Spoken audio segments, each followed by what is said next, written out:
Also, how many folks from Atlanta in here?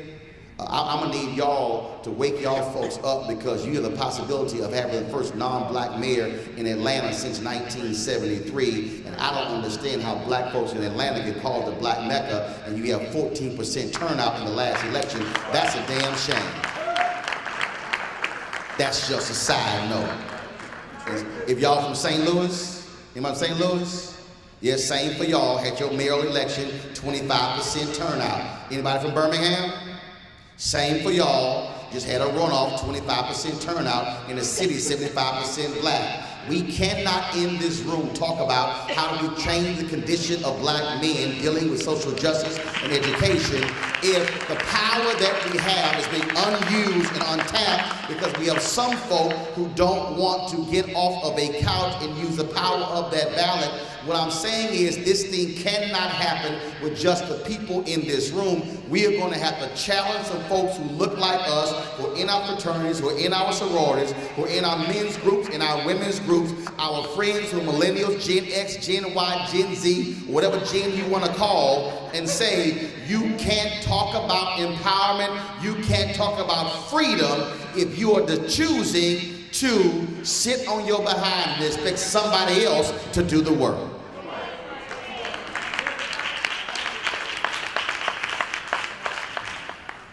After 13 years of the black freedom movement, America said, okay, look, we done with y'all.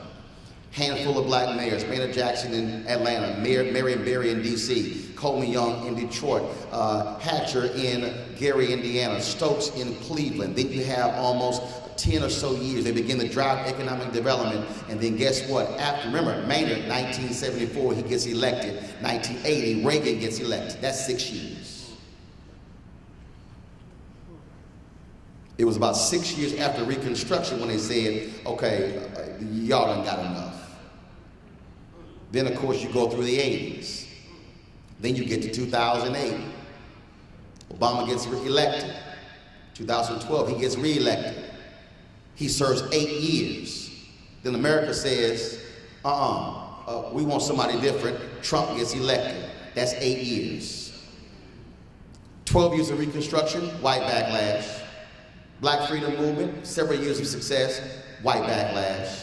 Black mayors get elected in major cities, 6, 8, 10 years. Reagan gets elected, white backlash. 8 years of Obama, Trump gets elected, white backlash. That's American history. Black success followed by white backlash.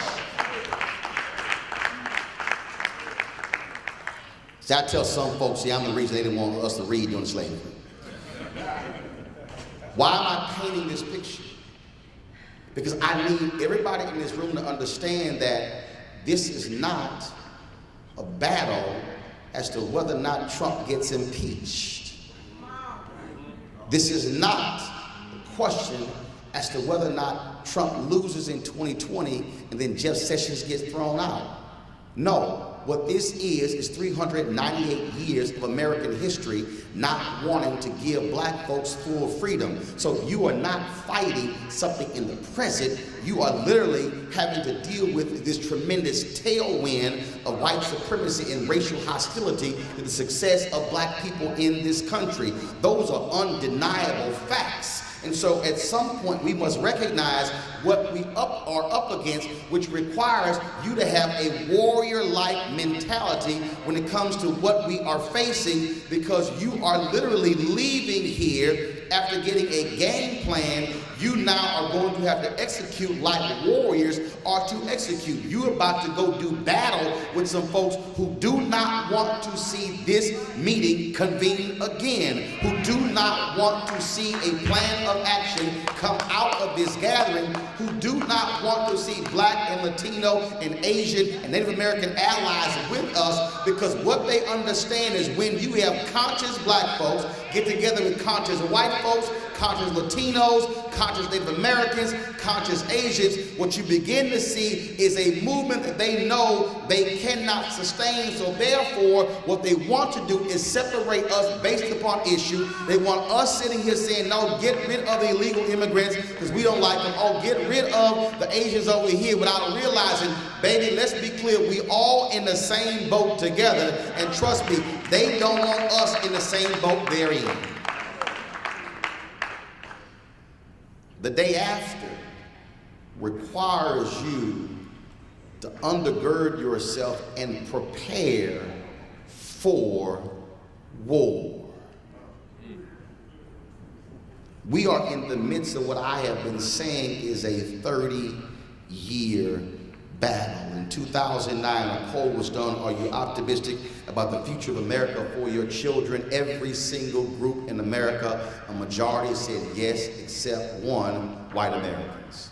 September 2016, same company did a poll, and the question was asked, are you optimistic about the future of America economically for your children? African Americans, lowest wealth in America, $5,000 compared to $110,000 for whites, had 58% optimism. Hispanics, second lowest wealth, second highest optimism, then followed by Asians. Who had the highest wealth in America but the lowest optimism? White Americans at 41%. Why does that matter? Because they see what is happening in America. America is changing. 30 years ago, we were told America would be a majority minority country. Folks said, man, that thing's so far away, I'm gonna be dead. But something kept happening. White folks stopped having babies. Black folks kept having babies. Latinos kept having babies. You now see the opioid crisis. White folks are dropping dead left and right due to opioid overdose.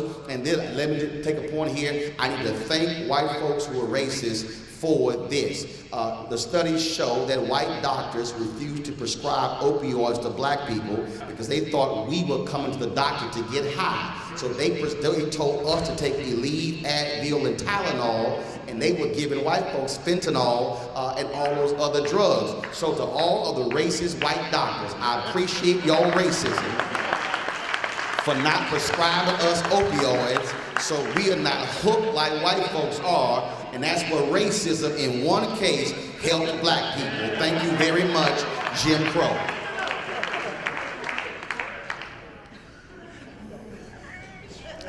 I'm laying all of this out for you because when we say social justice, that is a broad category. You have to look at this battle through the prism of the entire system was designed for us not to thrive. The entire system. It was meant for white male landowners. It was not meant for us. We have to understand that literally racism is embedded in the DNA of America, and that means it's a part of the molecular structure of America. That's what it is. And so leaving here, you have to realize that there's no system you are walking into where race has not played a role and still plays a role. And if anybody tells you that, well, that stuff is so old, I'll just give you an example. This is very simple. When you see the battle right now where the Trump Department of Justice is going after Harvard's affirmative action programs, you notice they say nothing about legacy. Now here's what's amazing. You have some Asian folks who are being used by Ed Bloom to sue Harvard because they say more of us should be getting into Harvard because of grades, but we're not as a result of these affirmative action statutes. But see, here's what's amazing. Don't nobody want to talk about legacy. Now, this is how you can really mess some white folks up. If your parent or your grandparent went to the university, you get to get in because of legacy, which means that a white student today is benefiting from Jim Crow policies from 30, 40, 50, 60, and 70, 100 years ago. So when a white kid says, oh, I didn't own slaves, no, you didn't, but guess what? You get to use legacy, I can't, because your grandparent went to this school. Mine couldn't get in, which means that you today in 2017 are benefiting from a Jim Crow policy. That's how the system still is negatively impacting us today. We are literally walking out of here having to confront a system, not an education system, not the criminal justice system, it's the entire system. And so when you understand that, then you begin to realize the battle that lies ahead. You begin to realize that in order for us to change it, we have to think, as Dr. Lawson and I talked about yesterday, we have to think about you are going to impact the system. Now, what did he say, which I agree with? It was funny because I've been talking about this for the longest. How do you do that leaving here? Let me give you 3 quick points to understand that. First and foremost, and it was, of course, A. Lewis Patterson, preacher out of Houston. He says, it's called the A. Lewis Patterson 3-point principle. You never preach and give folks more than 3 points because they're not going to remember 3 points. So you give them 3 they can easily remember. Here's the first thing. When you leave here, do not leave here in your respective areas with a 10-point plan. Pick one issue you want to focus on for 365 days and then rally around that, because what happens is when we make our big master list of all the stuff we want to do, all we end up doing is making the list and never actually achieving anything on the list.